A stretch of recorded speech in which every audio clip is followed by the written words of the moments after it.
Right. So I think we're going to give a start. Steve, are you ready? I am. Okay, great. So welcome to everyone. It's a pleasure for us to welcome you to these new webinars of Metaphorum.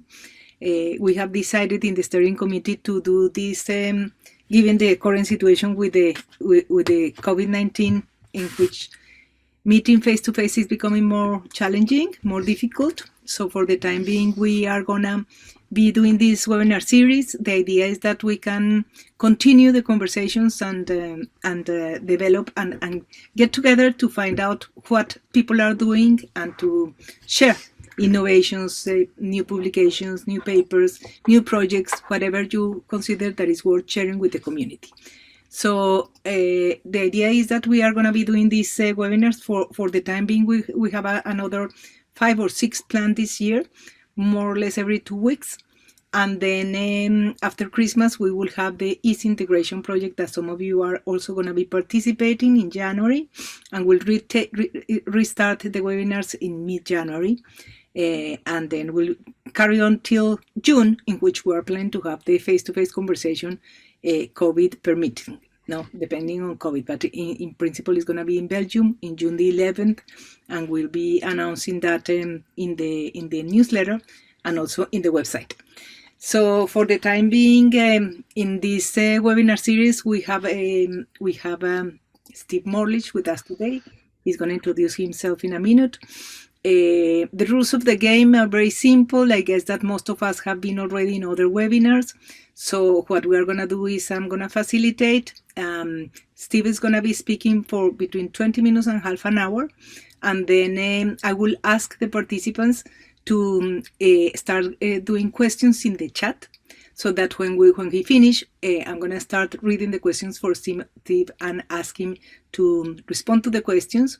And we are going to try to do it as interactive as possible. So if anyone wants to participate, you have you can just raise your hand, and we will be able to engage in a conversation. So Raúl Espejo is with us. Welcome, Raúl. And Hilal Al-Dagashi is also with us. So welcome, Hilal. So this is it for the time being. What I'll ask you is for the moment, just keep your speakers off, mute your speakers, and if anyone wants to talk, just let me know in the chat, okay? So for the time being, thank you, Steve, for opening this webinar series for us. It's a pleasure to have you with us, and so it's all in your hands. Okay, thank you very much. If you just bear with me for a second while I share my screen, and then go into slideshow mode. Can everybody see that? Can you see that, Angela? Say it again. Yes, you can see it. Yes, it's fine. You can see my screen. Great. Okay.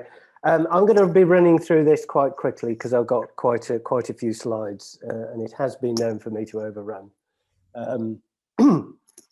So when Angela asked me to do this, I was thinking about what would be a good subject, and it's always said about Stafford Beer that he was 50 years ahead of his time, and since it's about 50 years since he produced his major works, it seemed like a good opportunity to ask whether it was indeed still relevant after all of this time. So, and my perspective on this is that I'm a practical business person. So my background is in finance. I worked in Unilever for nearly 25 years.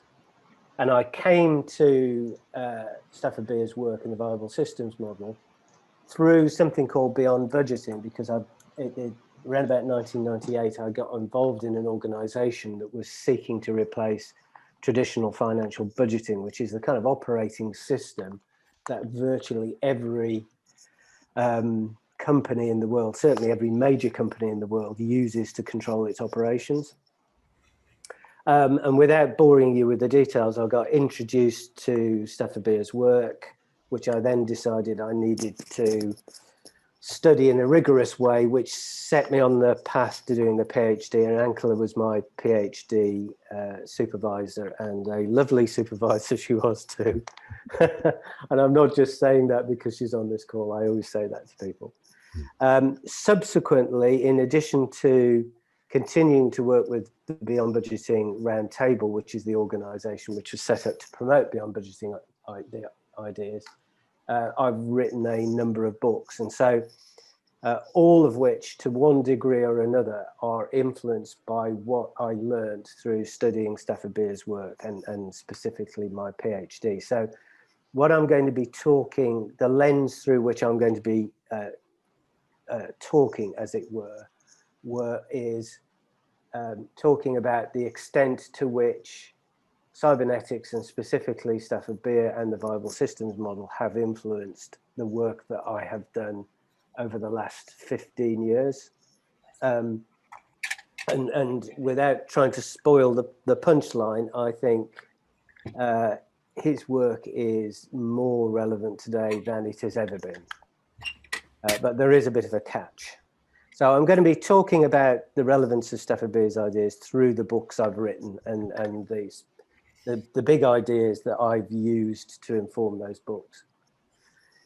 And that will inform the discussion at the end. So we'll start off with budgeting. So I about 5 years ago, I wrote this little book of Beyond Budgeting. And my thing is to try to take complex and sophisticated ideas and try to make them accessible for people in business who are very practical and haven't got very much time. So let's talk about budgeting a little bit. And forgive me if I patronize you a little bit. We in the finance community tend to assume that people understand what budgeting is, but we find time and time again that non-finance people don't understand what budgeting is. So if you're coming at budgeting with a VSM hat on, you might think that all this is really about is the resource bargaining accountability loop on the System 3, System 1 axis. And the only other person who has written on this topic is a guy called William Christopher, who wrote this book called Holistic Management, which claims to be based on the viable systems model. But I think because he saw that the resource bargaining accountability loop was the budget, I think he fundamentally misunderstands the viable systems model. The perspective I come at this is that to draw the analogy with biological systems, the capacity to do work is energy. And if you don't have enough energy, you starve, you die. The system ceases to be viable. In social systems, the capacity to do work is associated with money. And the absence of money is bankruptcy, which is also systems death. So I think you cannot think about viability without taking into account the perspective of money. And any information expressed in the currency of money is critical to that discussion and that consideration. And so any information about money and its disposition and how it's used and how it's regulated is critical to the issue of viability. So that's my perspective. Let me just talk a little bit about budgeting. So the classic characteristics of a budget, and this is from a sort of mainstream accounting author, is that it starts off by estimating the profit potential of a business unit, stated in monetary terms. It covers a year, a financial year. It's a commitment, and managers, once they are given the budget, are given responsibility for achieving those objectives. It sits within a system of authority, whereby a budget is approved by somebody who's more senior in a conventional management hierarchy and can only be changed under specific conditions. And the way that control is exercised over money in a traditional budget is by comparing the budget, which is usually broken up into monthly buckets, with the outcomes, and variances are analysed, explained.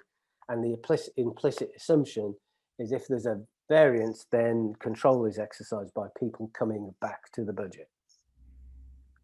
And what that looks like in practice is you typically have somewhere like a 3 to 6 month negotiation process, whereby you prepare a plan, you stick the word budget at the top, and it goes up and down the organization. At some point is approved and then is locked in place.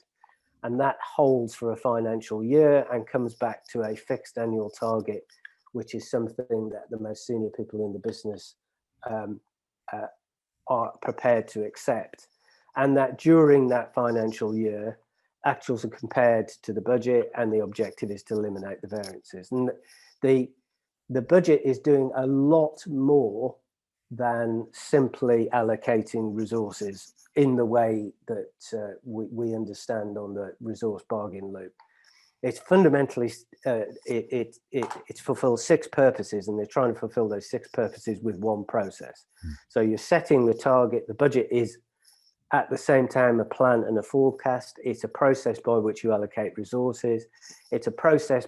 The budget becomes the benchmark against which you measure performance.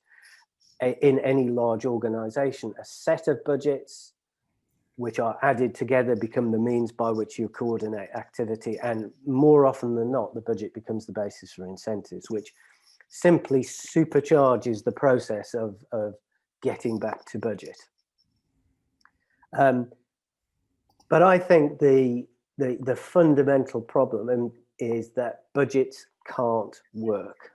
They can't work for the same reason that Soviet-style planned economies don't work, because they fundamentally do not meet the requirements of Ashby's laws of requisite variety. Now, we're used to talking about this in the context of variety absorbing variety, but we always miss the goal. The variety of the goal is important as well. And one of the issues with budgeting is that a budget has a variety of 1. It's about the lowest variety construct you can think of. So it's a very, very, if your variety was infinite, it actually wouldn't matter what variety your control system has. If you've got a very tightly defined goal with a low variety of 1, you need a much more flexible control system. So a budget has a variety of 1. You have a regulatory system which has low variety as well, because you can only change it once a year. And the problem is the environment is extremely volatile, no more so than today. And as we speak, hundreds of thousands of organizations are trying to produce budgets for a world that they have absolutely no chance of being able to forecast or anticipate in any kind of sensible way. So that the whole thing is doomed to failure because it doesn't have requisite variety, but it's a particularly critical time for the business world at the moment, because this whole process is fundamentally broken in a big way. Now, Stafford Beer didn't actually say anything about budgets, but he was, as well as being sort of frighteningly intelligent, he was an extremely well educated business person. So he understood the way these things work. And I think in lots of different places in his work, he referred to budgeting and criticized it implicitly. At least that's the way I see it. So the one quote that jumped out at me is this one, which says, "Managers become hopelessly tangled in immensely high estimations about performance in the future, epochs that are arbitrarily selected." Yeah, that's a good description of the budget.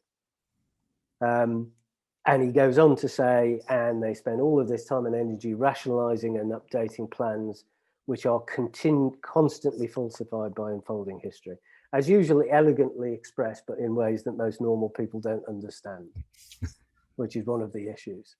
If I take each of those 5 budget purposes, profit potential of an output, financial soundness expresses no more than a constraint on the system.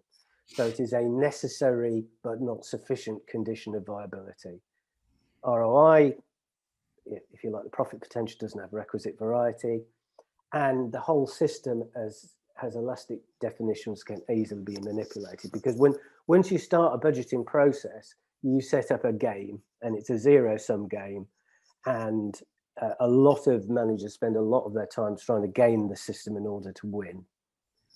And he also talks about the importance of holding critical variables within physiological limits, which budgets don't do because they aim to tie down every single financial variable to a single data point expressed at a single point in the future. So there is no concept within budgeting about of physiological limits and about having a hierarchy of variables whereby those which are deemed to be more essential have a higher status than those which don't. Covering the period of the year, his management procedures rely wholly on snapshots. There are no crucial dates in the development in the firm except those provided by convention. So the whole issue of arbitrarily setting, adopting calendar years or calendar months as the basis for management is one that he identified would be is a problem. I'll go through this quickly rather than belaboring it. I'll copy this. I've copied this presentation to Ankara, who will post it on the site, so you can come back and read these at your leisure. A management condition, a management commitment. Any rigid plan, however well conceived, will not produce the goods unless it's continually modified. Plans should continuously abort. Whereas budgets and budget process was designed explicitly with the objective of fixing a plan. So trying to continuously abort it is extremely difficult. Subject to review and approval by authority. Power should be derived from concatenations of information, not from the allocation of dependency. So in other words, the people who've got the information should be the ones that decide, not somebody who's higher up the organization chart. And he decried the use of variety attenuators in the downward direction. And computerization has supercharged the downward directed variety attenuators. And it's the kind of thing that people typically refer to as micromanagement. And that's what IT has done to budgeting. Finally, periodically compared to actuals for analysis and explanation, Beer talks about inserting amplifiers on the wrong side of the variety equation and focusing on error correction rather than error exploitation. So if we saw variances as a signal that things are happening in ways we didn't anticipate and changed our plans accordingly, the process wouldn't necessarily be quite so bad, but that's not what we do. We regard all errors as bad in conventional management. So when we in the Beyond Budgeting Roundtable, we talk about the problems with traditional budgeting, we talk about the bureaucracy being costly and time consuming. And I think about what Beer said about immensely high variety estimations and around future epochs that are arbitrarily selected. We talk about budgets being inflexible, making it difficult to do the right things because the system is not designed to continuously abort. And we talk about budgeting driving the wrong kind of behaviors. And I think about what Beer has to say about elastic definitions and how people seek to manipulate the system. So what does Beyond Budgeting look like? It's the process that we encourage companies to adopt has a cadence which is driven by the business environment, seeking to achieve outcomes which are defined in a high variety manner and which are relevant to the business environment in which a business operates. So we talk about relative targets. We talk about beating the competition rather than hitting a number. So the cadence is driven by the business environment. The plan drives a forecast, and that forecast has the horizon driven by lead times.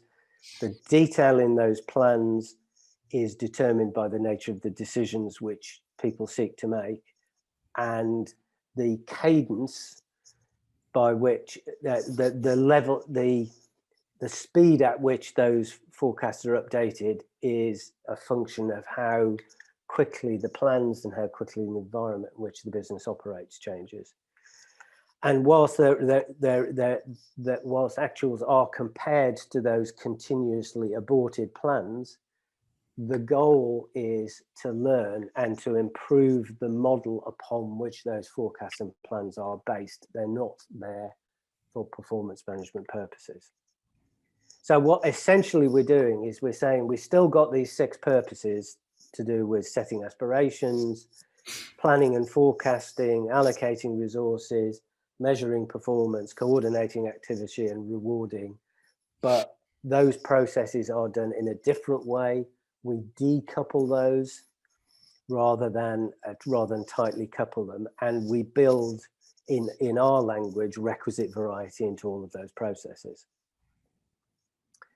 So that's budgeting in a quest to provide people with practical tools to help them deliver on that kind of high level vision. I've also written books on particular themes organized around those processes. So I've written a book on operational forecasting, which is very short-term forecasting, and one on medium-term forecasting, which we call business forecasting. And as I've written these books and my other books, what I've learned from studying Beer's work has informed all of those as well. And I'll just pick out a few ways in which that's done. So if we think about forecasting, that sits, in my view, in either in system 2, system 3, or system 4, depending upon the nature of the forecasting. So certainly in short-term forecasting is conceived of as future actuals, and Beer himself uses that word. I can't remember in what book. I think it's probably Brain of the Firm.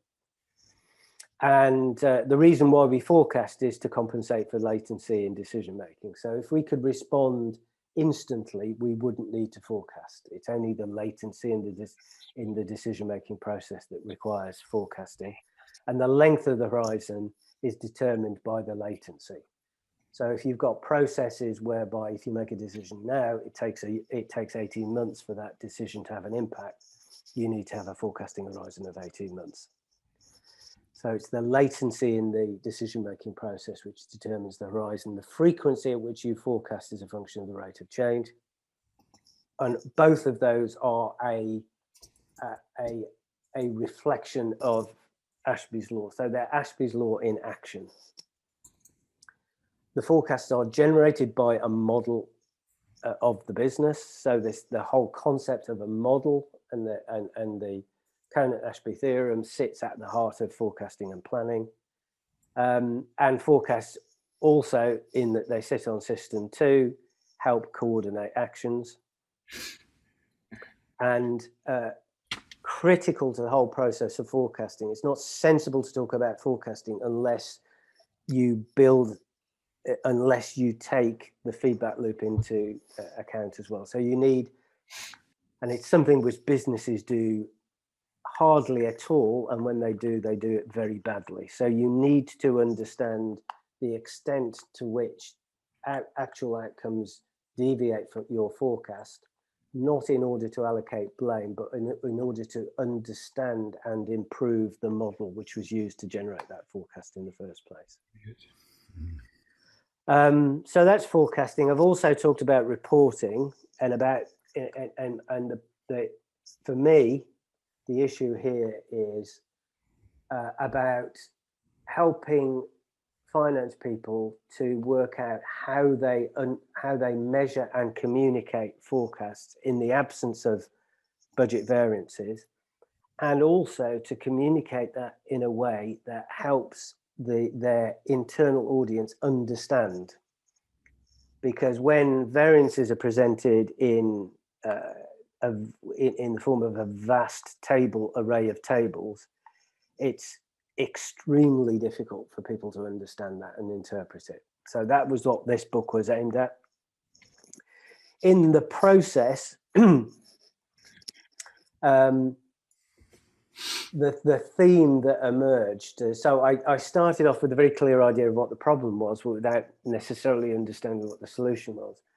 And the theme that emerged as I went through this was that the fundamental problem is, how do you intelligently attenuate data?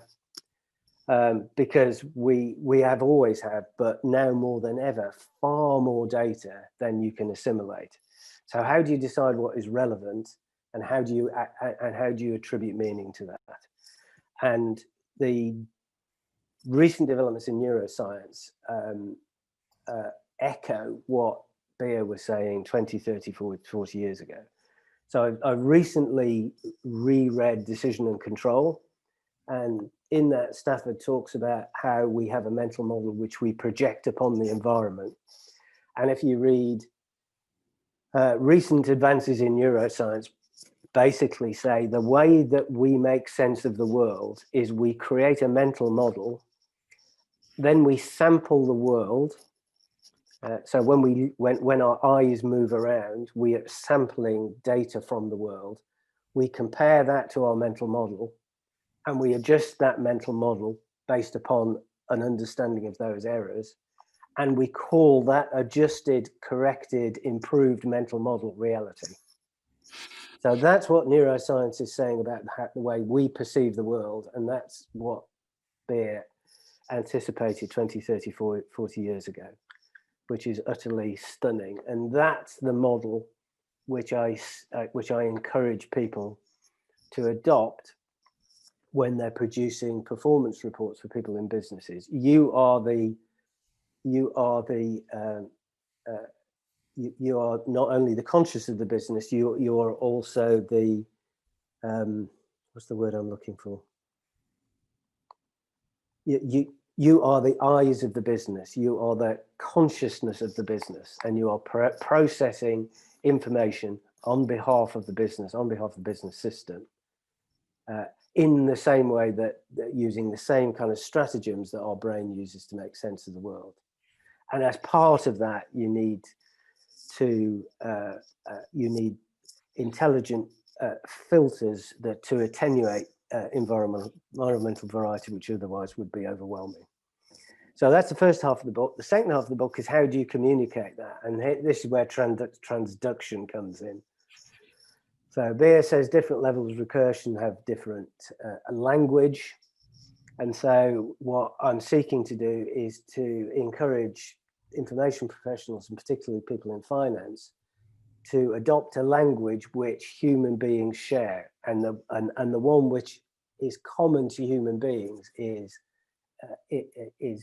based, that all human beings share, is our ability to make sense of patterns. So in the second half of the book, I've taken a lot of the recent developments in terms of how an understanding of how we process visual information to try to build a practical solution for ordinary people. Finally, I've got a book in progress at the moment, which is seeking to address the challenge that, how do we control costs without budgets? One part of it is continuous reallocation, which is the resource bargain, but also a lot of, I see two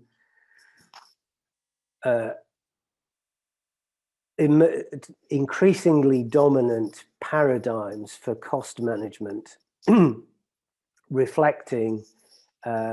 effectively reflecting Ashby's law and anticipating a lot of Beer's ideas. So in the context of process management, lean process management is probably the default process, and that's focused on quality and trying to eliminate waste. So it's effectively all value attenuation.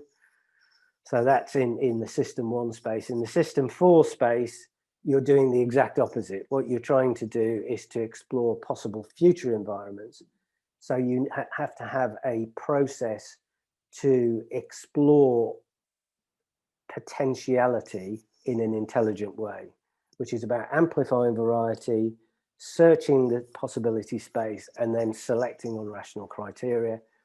And the agile movement, which is what everybody is talking about in management these days, is effectively a heuristic for doing that. And this is not something which I've invented. Fred Welchie, I don't know, probably mispronounced his name. He was making this point 20, 30 years ago. So in conclusion, in my opinion, based upon my perspective and work of the world and working as I do with practical business people trying to help them solve their problems, I very rarely come across a problem in certainly my domain that Stafford Beer didn't anticipate. It's quite astonishing. Aside from the things I've already mentioned, I think there are deep and profound insights in his work that are there to be exploited. So that I think in business these days that there's what I call a crisis in coordination. This came home to me most graphically when I was talking to somebody. I was doing a web meeting with somebody a couple of weeks ago, and they accidentally showed me their diary, which was about 90% given over to meetings where people were talking about work rather than doing work. And that's because people don't understand how to organize work in order to facilitate self-organization so that you don't need to explicitly coordinate activity through endless, tedious meetings. There is also a big debate going on about the purpose of organizations and what and having higher purposes which supplant pure shareholder value maximization. And Stafford Beer was talking about this kind of thing in a very sophisticated way many, many years ago, and you're all aware of Posywid and all of that kind of jazz. So there is a lot of an extremely naive debate going on where some of the insight and intelligence of Beer's work would be extraordinarily powerful if we could mobilize it. And yet, despite all this, so few people know about Beer's work and understand it, and the potential that exists in it is still, after 50 years, in my view, largely unexploited. And so for me, for our community, the question is, what do we do about that? So I'm trying to do my bit by a book I've got on the stocks at the moment, which I hope to get properly published in a few months, 3 or 4 months' time. It's called A Little Book of Organization. So I'm trying to reduce the kind of key insights of the VSM, and particularly how they relate to problems that I see in my community, to a kind of comic book format, to try to make some of this stuff more accessible and get at people who otherwise there is zero chance of them ever reading Beer's work for all kinds of reasons, not least that they don't have time and it's impenetrable in parts. So that's the little bit which I'm trying to do.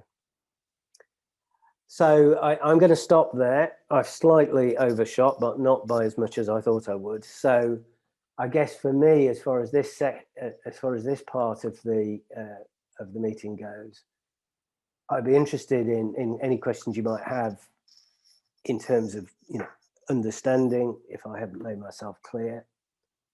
I'd be interested in getting a sense of whether you recognize my diagnosis and whether you agree with that. And more generally, how do people like ourselves do a better job about educating other communities in my world, the management community, about specifically about the VSM and Stafford Beer, but also I think his legacy is about attacking complex, difficult management problems with a scientific mindset. And I'm using the scientific with a lowercase s there, in a way which facilitates rational discussion, debate, and decision making. So at that point, I'm going to shut up and I'm going to stop sharing and hand back to Angela.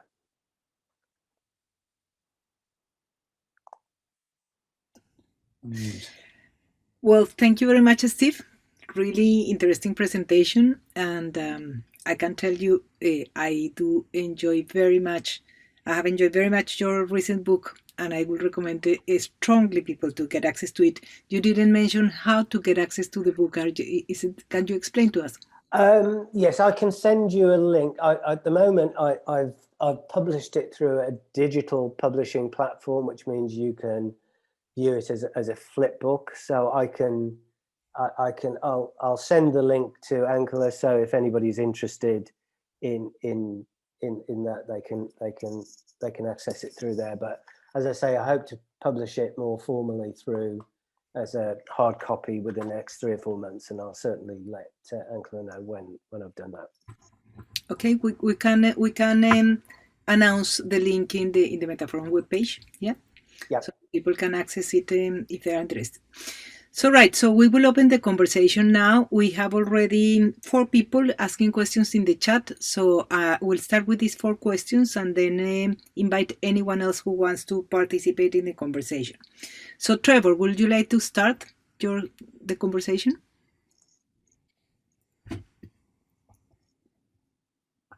Yeah, sure.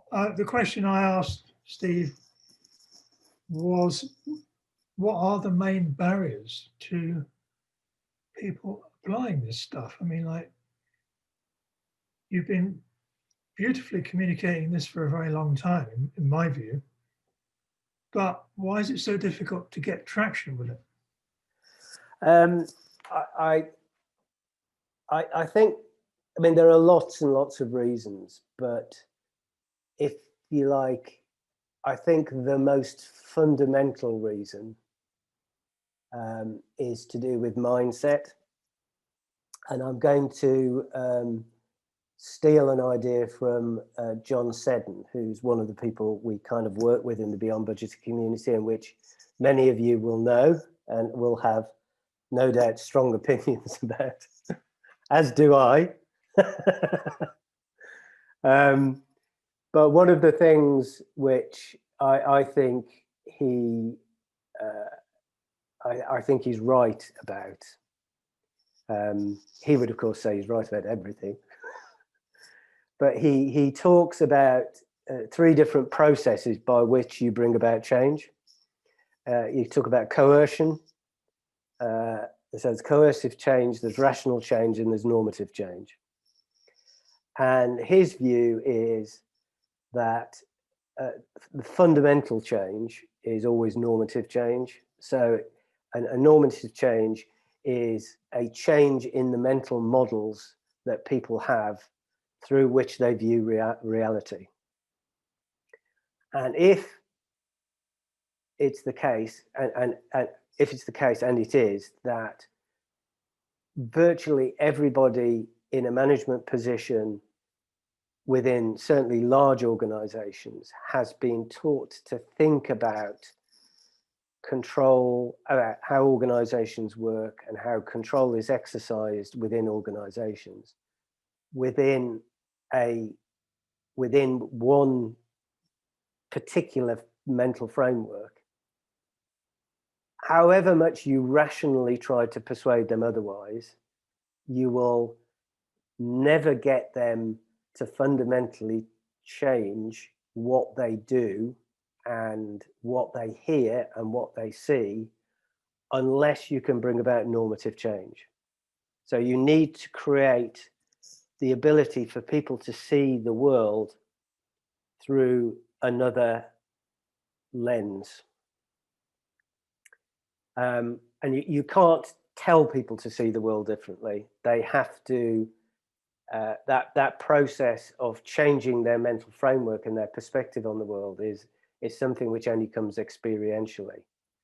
And I think all of us in this community have gone through that transition, and we get frustrated and annoyed because people can't see what for us is obvious, but it's only obvious if you see the world in the way that we see the world. So that's the fundamental problem. That's the fundamental problem. And how to bring about normative change at scale and quickly is a problem to which I don't have the answer. Thanks, Steve. Thank you, Steve. Right, so we have another comment from Jens. Would you like to do it yourself, Jens? About the mental models, you mean? Or I had two comments. What you were commenting in the chat.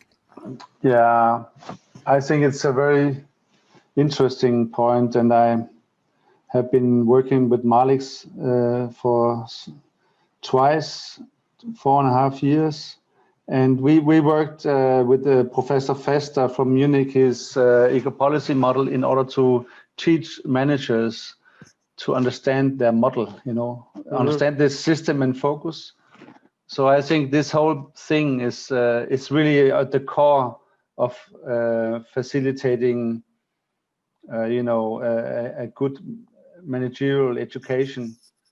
The whole topic of constructing a model upon which you build your management solutions and thinking is at the core of effective governance.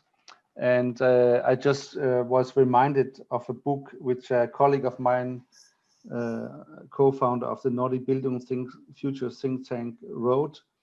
And he's a former banker, and it's very interesting how he deconstructs the mainstream understanding of how the economy works and how society works.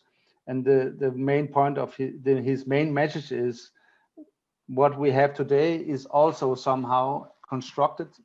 That means that is the hope thing in this, that we can actually also deconstruct it and design it in another way, because it's all about how we model the world, and we can model a little bit different and then it will work different.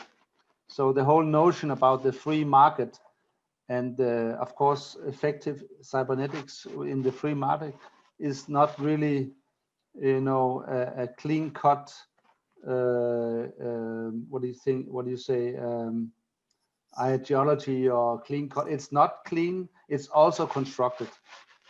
And that is the gate to the future, whether we deconstruct and design our models in another way. And this is the whole message in this small little book. And the funny thing is, he is a former banker, so he really knows what he's talking about. I think that's quite inspiring to read. Yeah, if you could post a reference to that, I'd be very interested. It's in the. Oh, excellent.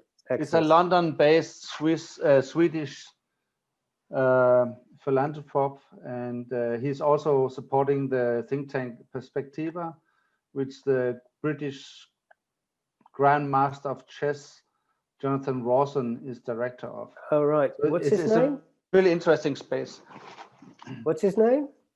Jonathan Rawson. Okay. Rawson. Yeah. I can post the think tank. Yes, that would be good. So, yeah, I think Vester's work is fantastic. Unfortunately, we tend to live in little bubbles where we've got English language publications, which English speaking people read, and German language publications Germans read. But his book that I got through Fred Malik is excellent, and I think something like eco-policy as a tool would be a fantastic way of, potentially a really fantastic way of helping people to see things from a systemic perspective, but I don't have the expertise to be able to use it. I think the other thing which I think gives some hope is that at the moment there are so many people out there seeking to try to reinvent the traditional management model and traditional management processes. In theory, that all of these people could be customers for a much more sophisticated systemic model of the kind that Beer proposed. So you've got holacracy bouncing out there, you've got sociocracy, you've got Frederick Laloux's work, and they're all claiming to have found the philosopher's stone, but you know, those of us with a VSM background recognize that in comparison, their constructs are trivial. And I keep on hoping that I can get at these kind of people and introduce them to VSM and help them recognize that a lot of the intellectual heavy lifting has already been done. But so far without much success. But that's the kind of people I think I'm trying to shoot for in my new book. Yeah, people who've I think made the mental break with the old model and haven't yet become completely psychologically wedded to another one. Well, thank you, Day and Steve. We have another comment from Day Griffiths. Day, sorry.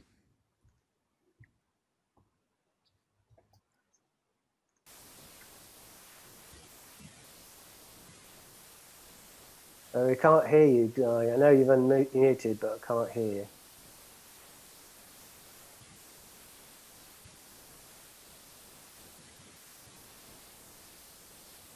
Don't know why. Try again. Try again. No, still no. Maybe your volume. Maybe your volume. Because you are unmuted. You are unmuted, but I don't know. Can you perhaps read it out, Ankara, and I will do my best Yes, to try to answer it. I will read the question, the comment from Guy. Yes. So what he was saying is,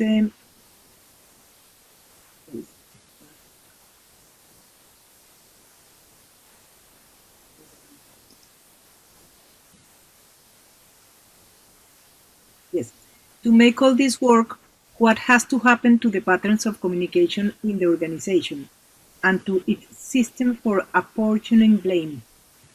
Yeah, I mean, I think the simple answer to that is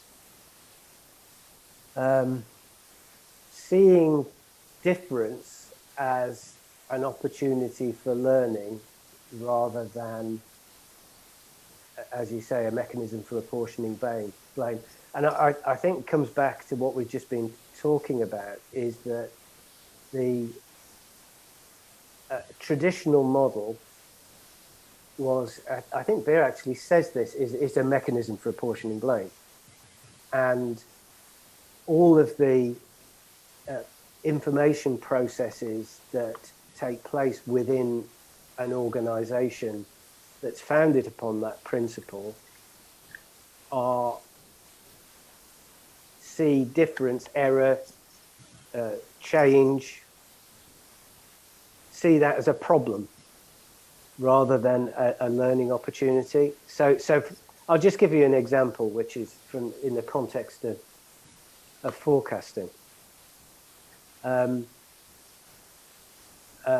If you think about if you're sailing, you're trying to get to a place. Let's call that your target. But if you're sailing, however much you try to forecast what's going to happen in terms of tides, winds, etc., you will always end up in a slightly different place to where you thought you were going to be. And if you assume that and if you're trying to forecast where you're likely to be unless you make a change, there's likely to be a gap. So where you're trying to get to is your target. Where you're forecasting you're going to end up is an expectation. So forecast is an aspiration.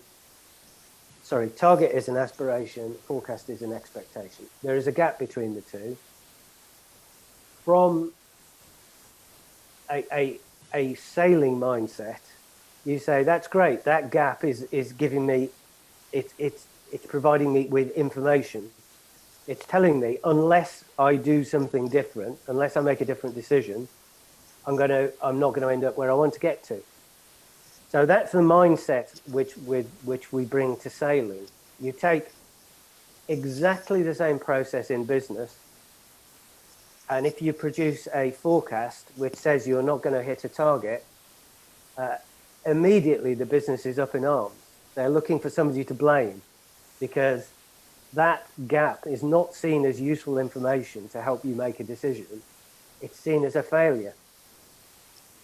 And that simple example, when I talk to people in business about that, that one idea, they almost find it impossible to conceive how you can change a business discussion from gaps are bad, who's to blame, to gaps are providing useful information that help us make a better decision.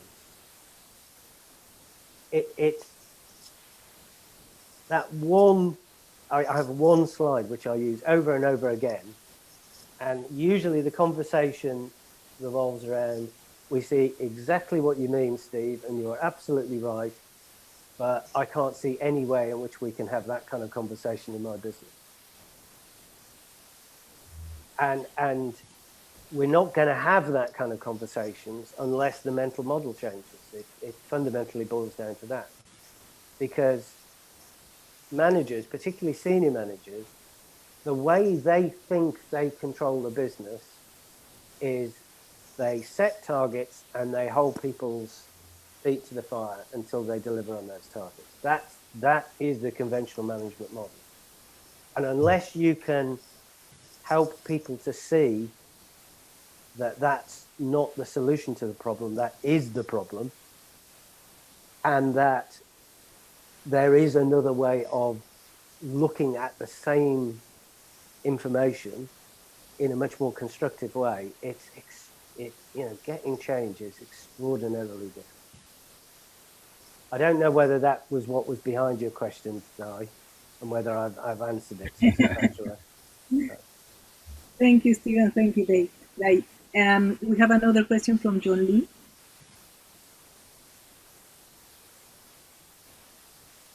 I can't hear, John. You need to unmute. I'm really excited by what you've had to say. I think that mental models run people's lives. I don't have a question. I apologize. I'm just going to talk for a minute and then I'll stop. I think that 99% of people's universe is behind their eyes, not in front of their eyes. And that your mental model defines what you see, what you look at, and where you go. I can't recommend highly enough Valerie All and Tim Allen's book on hierarchy theory. I think it explains the viable system model without using the terminology and talking about large-scale change. Thank you for your time. Thank you. Thank you. Thank you, John. Very good. Can you put it in the chat, please, for people to have a look in the book that you are recommending? Jeremy Gross has also a comment to make.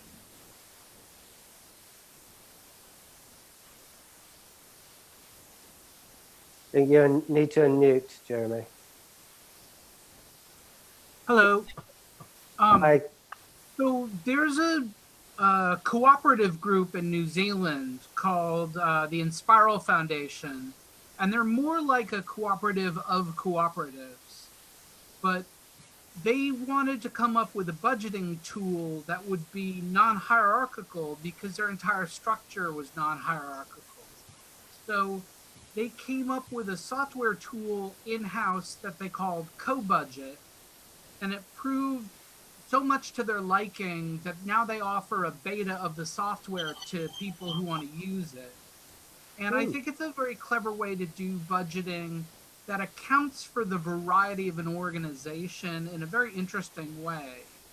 It's a structure where each person who is bringing in revenue to the organization gets that revenue put in an account in the co-budgeting tool. Mm-hmm. At any point, they can withdraw their own money from it, and the surplus they can use to fund any enterprises within the organization, and the software tool facilitates that. So you have a structure where every single person in the organization is involved in the budgeting process in a very real way because they're staking their own revenue on it within the organization. I think it's a fascinating approach. There are videos on YouTube explaining the process, and that software is available on a beta level to people who want to play with it. Oh, that sounds really interesting. So again, if you haven't already, if you could put a link in the chat, that would be fantastic. The other thing is there is only one other person I know in the world who has written a PhD attempting to map the viable systems model against financial practices, and she's based in the University of Auckland. So I will definitely put her onto that, because she's always on the lookout for organizations which usually completely unknowingly apply the principles of the VSM to the way that they manage their business. Yeah, Inspiral has a book out called Better Work Together about all of their practices, but it doesn't specifically focus on co-budget. I'll put links in the chat. Yeah, that's fantastic. Thank you very much for that. Thank you very much, Jeremy and Steve. We have two more questions, three. Elena? Hi, Elena. Yeah. Hi, Steve. Great presentation, by the way. Thank you. Particularly looking at what is happening, I am wondering if you think, or how you think, we can look at avoiding people regressing, given the seemingly overwhelming challenges of the pandemic and the ecological and social differences. Can we look at these tools as a way to get people out of a tendency towards regression to reactionary behavior? Yeah, I think it's a really good question, because I think you've got two competing forces here. You've got one, the intellectual recognition that it makes no sense to continue to manage businesses in this way. Try to make a prediction and force the world back to your prediction. So intellectually, people get it, but at the same time, when people are faced with uncertainty and stress, there is a tendency to revert to what you know. So you have two competing tendencies there, and I think what we're looking to do within the Beyond Budgeting world is so, if you like, this is on in systems terms, this is like a kind of, we sit on a shoulder between two basins of attraction. Yeah. How can we make interventions that push people one way rather than the other? So although nobody within the Beyond Budgeting community would ever use these terms, by the way, but that's what we're looking to do. Is there any way we can take sort of the latent potential for positive change and just amplify it a bit, so that people go one way without, and they don't slip back to reactionary management? So that's what we're trying to do all the time, but it's tough. It's tough. Thank you, Elena and Steve. Thank you. We have Wolfgang. Would like to ask a question.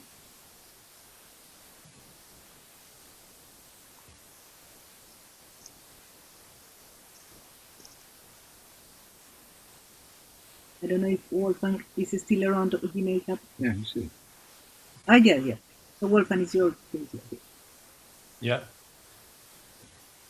Oh, I just made a quick comment regarding the difficulty for the adoption on the VSM, and I think I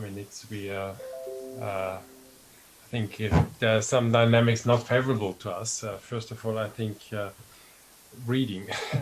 I think we are living in a time where people don't read many books and they are not very fond of complex systems, and I think that's one issue. And I fully understand it. Managers don't have much time to read books. So very much from a practical perspective, this is the first thing. The second thing is what I discover is nowadays that organizations look rather for micro practices that promise instant gratification solutions instead of big models. So I think if we want to promote the VSM, we have to somehow show in terms of micro practices what are its advantages. And the other thing is what I see in leadership and management, or what people are looking for, is more the personal impact. So they have, I think the belief is they are not abstract models or systems are the lever to change an organization, but people. Yeah, I'd agree. And I think what we need to do is sort of and I think that's what Stafford Beer tried in Heart of Enterprise. And I think we have to go that line is to sort of add a human touch to the system. Yeah. Or why it's necessary, or to understand the systemic perspective, to understand human behavior, or how systemic perspective can influence human behavior. So what I mean is we should try to develop the VSM or show the link to the human behavior properly. Yeah, I completely agree. So what you're saying is there's a competition. There's the attention economy, so-called attention economy. So that's the big challenge. How do you grab people's attention?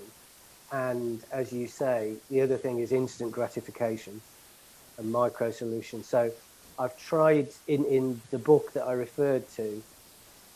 I've tried to chop the ideas up into sections which can be read.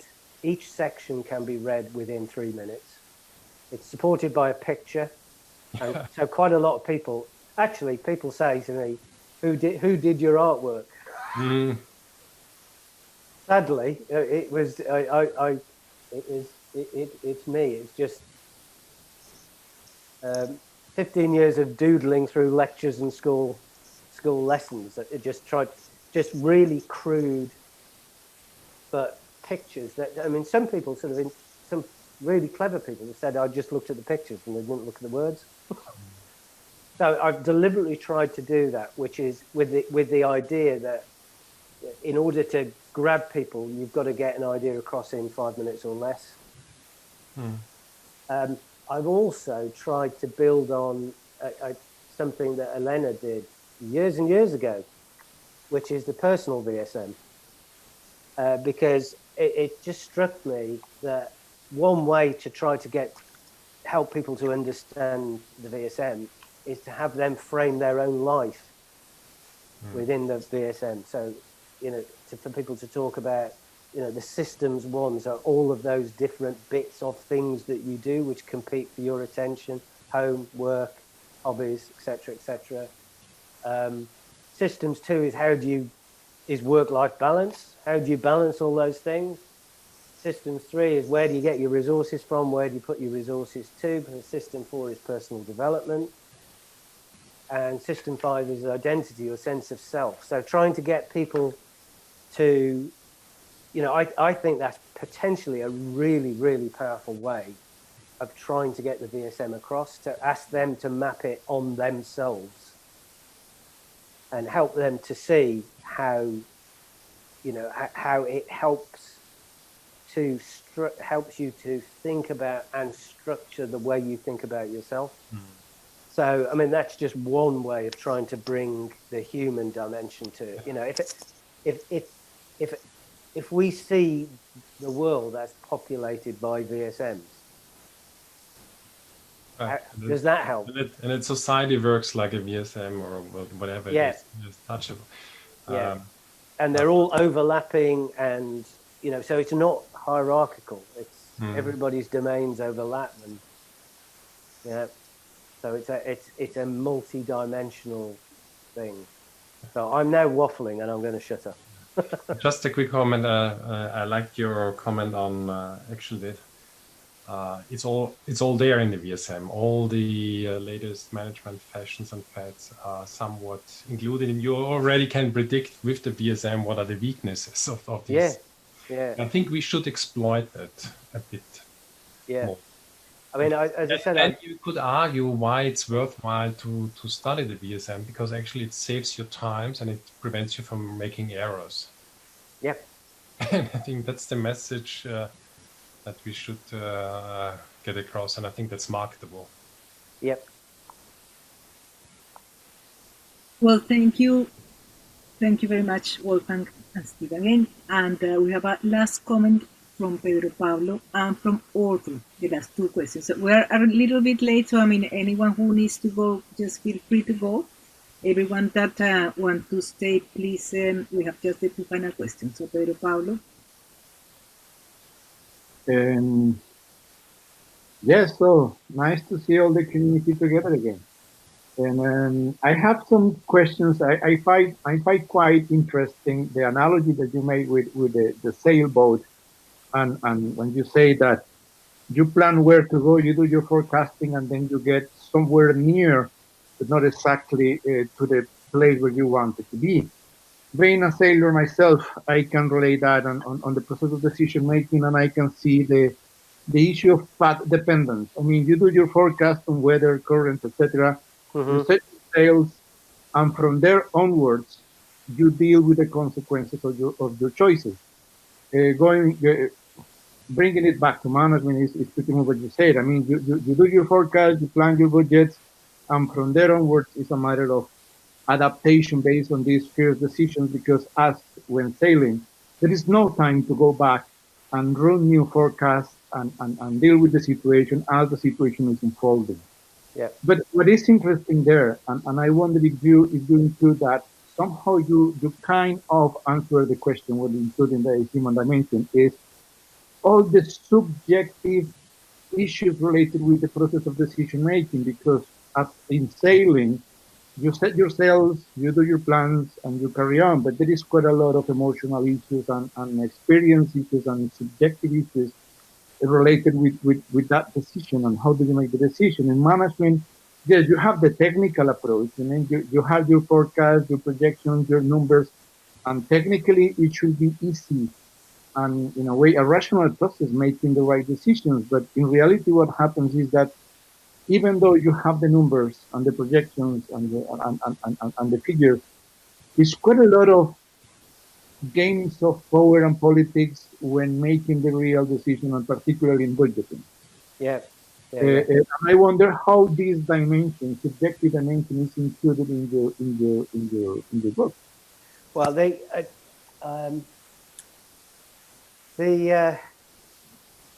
two comments. One is, I don't think it's an accident that the root of the word cybernetics is kybernetikos, which is Greek for helmsman.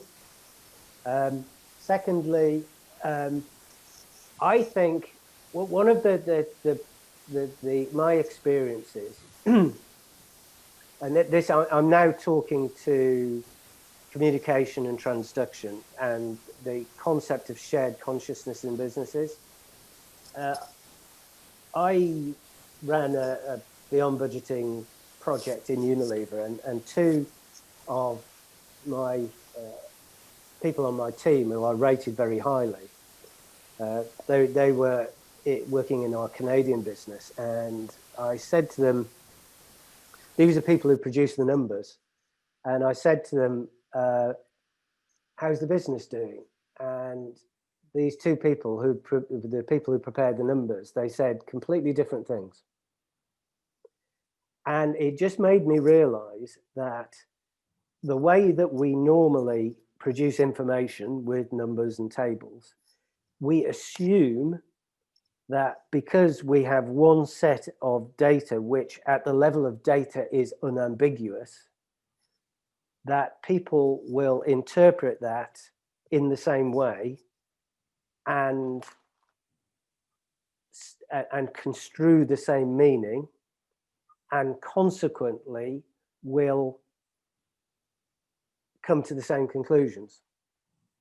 And what that made me realize is that is absolutely not the case, because data is just data. It's not information. And if you've got two different people with two different mental models of the world and of the business, and two completely different, maybe different motivations, there is no way that they're going to see that and act upon that information in the same way. And it just made me think, how many times have I been in management meetings where people think they're arguing about what is the right thing to do, whereas in actual fact, they were really arguing about the meaning they attributed to the same data set. So, and so this is something which I tried to tackle in the book Present Sense, is that it's beholden on the people who produce that data to present it in such a way that you help to create a common shared consciousness and perception of the world, because only then, when you can be reasonably confident that the people who are the audience for your information are perceiving it in the same way, will you be able to have a sensible, rational discussion and debate about what is the right thing to do. And so in order to do that, we need to understand, we need to present information in a way that makes, which means that increases the probability of two human brains seeing the same thing. Well, yes, it brings down the conversation to the mental models and to unify models. Yeah. I will dare to speculate that the mental model itself is not the problem. It's more about as Wolfgang said, the microcultures at the micro level. Because the instructions on the general plan, let's say, put it in the concept, the general strategic plan can be understood by pretty much everyone. The problems come when you do the implementation at every recursive level. And the more you go down, the more modified start to be the basic description of what the plan was, based on the interest and the implications at every single micro level, if you want.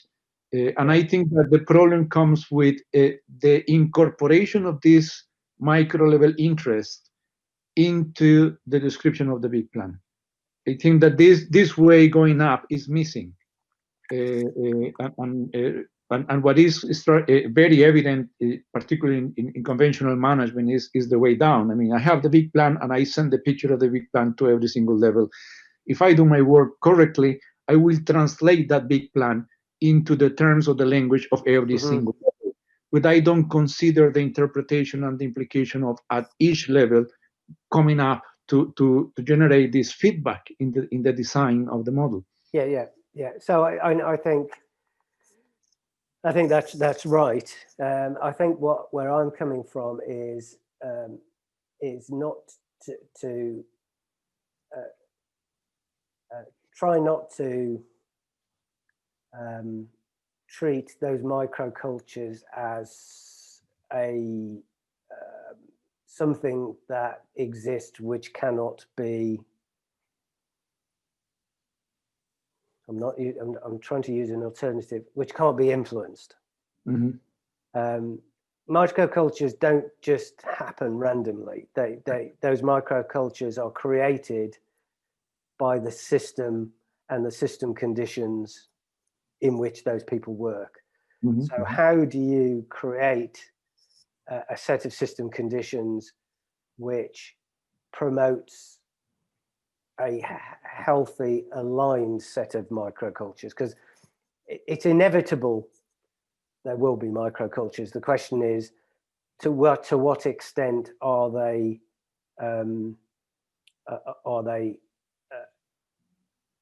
healthy, and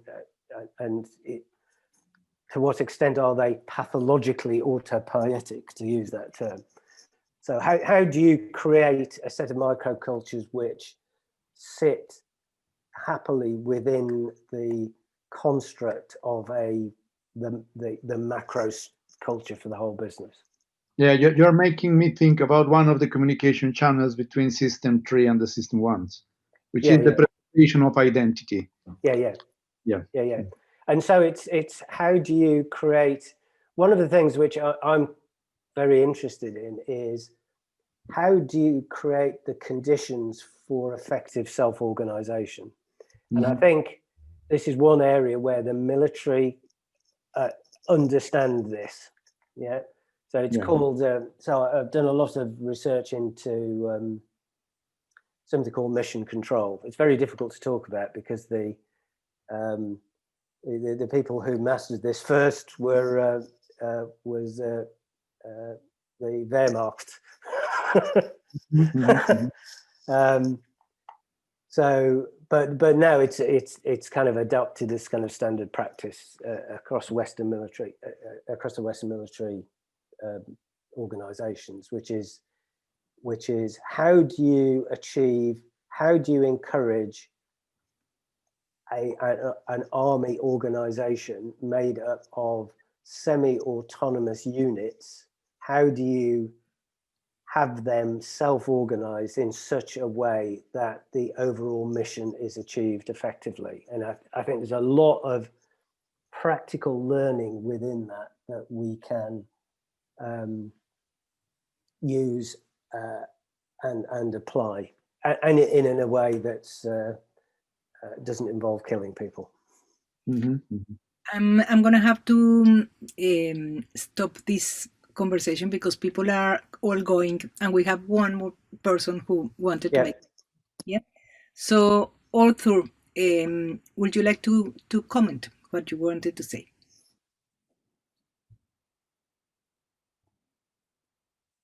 You need to unmute, Arthur. Yeah, okay, I was clicking on the mic, but I have to push the unmute button. Yes, okay. I heard a lot about mental models and stuff to get things going. And for my own work, I have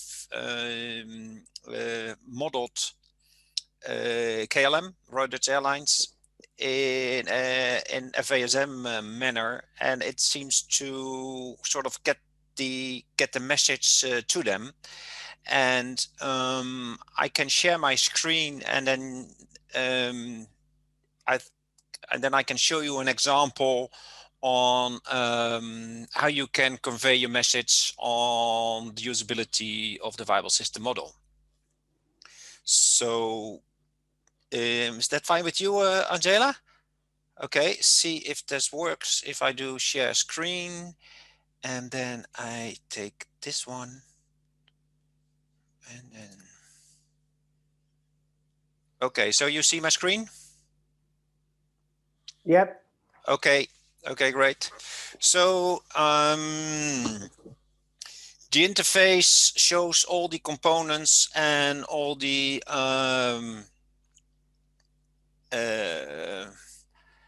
parts of the viable system. And this has been designed together with Steve Morlidge and Richard Dijkstra, my brother, who was also in the call. I use it for my PhD work. My PhD work is about making safety an aspect of the business instead of a subsystem. And I use the concept of Steve, who has written a paper on this, and it has only 3 references, why I think this is a waste. And he uses the concept of value for a decision context in the business. So I have used the concept of value and then thinking about KLM. How does KLM operate as a value production system? And can I find value production units, VPUs? And I think I can. And I also see this, the way I operationalize this, I think you can also find that in the organization, the way that it is organized. So at the highest level, you see in the orange, it's KLM, which is now the system in focus. And KLM consists of 3 businesses, which is the passenger business, passage, engineering maintenance, and cargo. And in the top, you can see at the moment, I'm looking at a value perspective.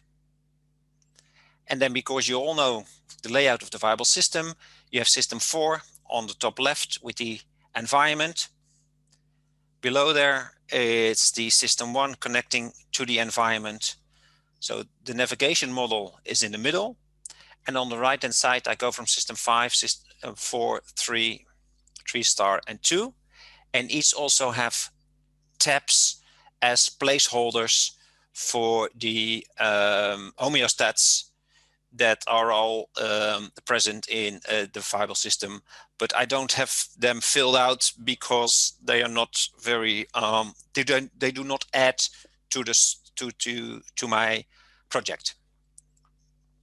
So I can drill down into the passenger business, and then you see at the top it's the network, and the unfolding is via the regions. So I say the KLM, it's a network carrier. So at the highest level, I have the network, and it consists of the regions. And then I can drill down in the regions. You see the system 1s, the lower recursions, the regions are down here. So I can drill into Europe, and I will get Europe as system in focus, and then some routes that we have within Europe. And I go from network to region to route to flight. And the flight is the actual a point of the value delivery, because that is where we like to see you on board, and where we give you the service, and we bring you from Amsterdam, for example, to Split. And then I get at the lowest level, which is the actual flight. So this is a way to navigate through the value production structure. And then at the highest level, I have a value perspective. And then on the left-hand side, I have box plots to give an indication on how the value production is doing. And I can find some of the outliers. So the bottom one down here is bio in Europe. As you understand, it's all fake data. You can see the aggregates of the system 1s below here. So the Europe one is the purple one, this one. And you see I can get more info when I think, oh, that's interesting. Let's go there. Go to Europe. In the regions, I can adjust my screen a little bit so it gives a better view. So from a value perspective, I can look at how the system 1 is doing, how the lower recursions aggregate over here, and on the right hand side I can see the aggregated data in what I have put in the system 3, the operational governing. I'm using the concepts also from Ralph Türke in the book E-Governance. And all the tabs are named according to his wording. And you see now I can now try to understand why BO has some issues with value. I have to. BO is down here, so it's the root 2 BO that is an issue, and then I do the unfolding of safety into the 3 essential variables, which have to be managed within physiological limits. So value is the combination of safety, economy, and customer.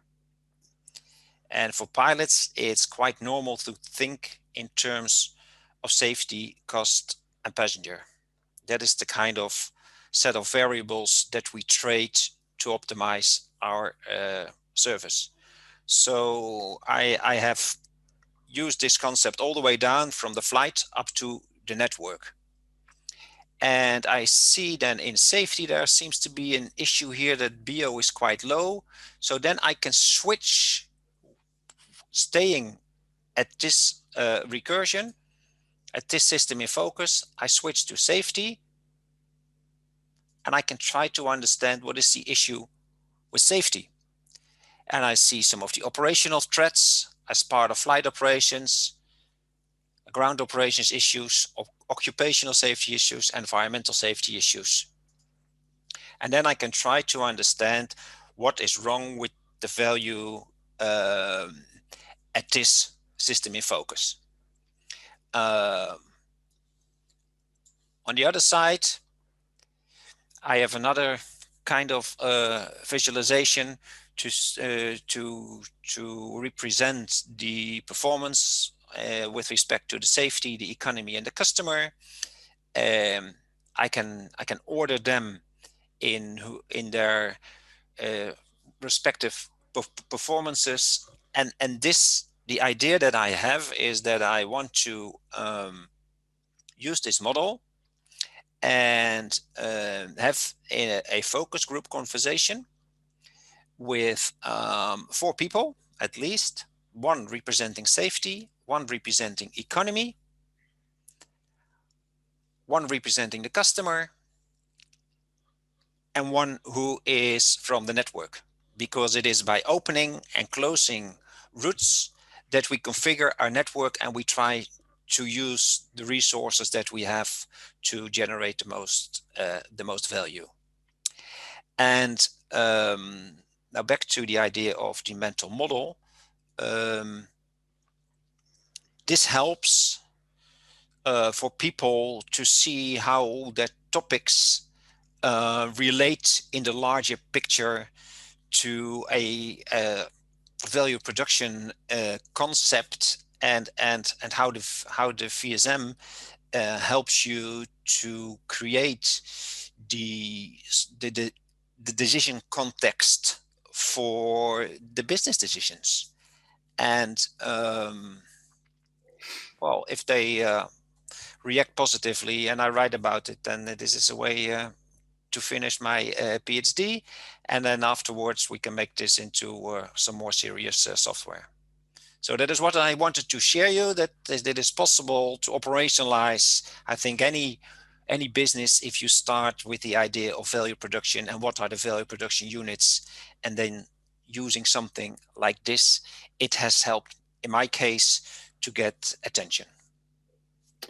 Thank you very much, Arthur. And people who have left have suggested that this is very interesting, and perhaps we should have a complete session with you later on, exploring your work. So thank you very much. Thank you, Steve. I think that it's been a really nice webinar. We have a lot of very positive comments in the chat. If anyone is interested, I'm going to save the comments in the chat, and I can send them to everyone who wants to have them. And so for the time being, if there isn't any other comment, I will just say thank you to everyone. Mention the next one. The next webinar is on November the 18th, same time, 5 to 6 p.m. UK time, and it is from Barry Clemson and his colleague Hans They are gonna be talking about the a project that they are doing to monitoring to measure essential variables in a water system in the United States using VSM and Sapir-Whorf's perspective on performance indicators and sustainability, very focused on sustainability. So hope to see you again, and thank you to all of you to be with us. This has been really nice to have the community together, really nice to have this possibility of continuing developing and exchanging information between conference and before we can get together again face to face. So thank you all for being with us. Thank you. Thank you. Bye, everybody. Bye bye. Thank you. Bye bye.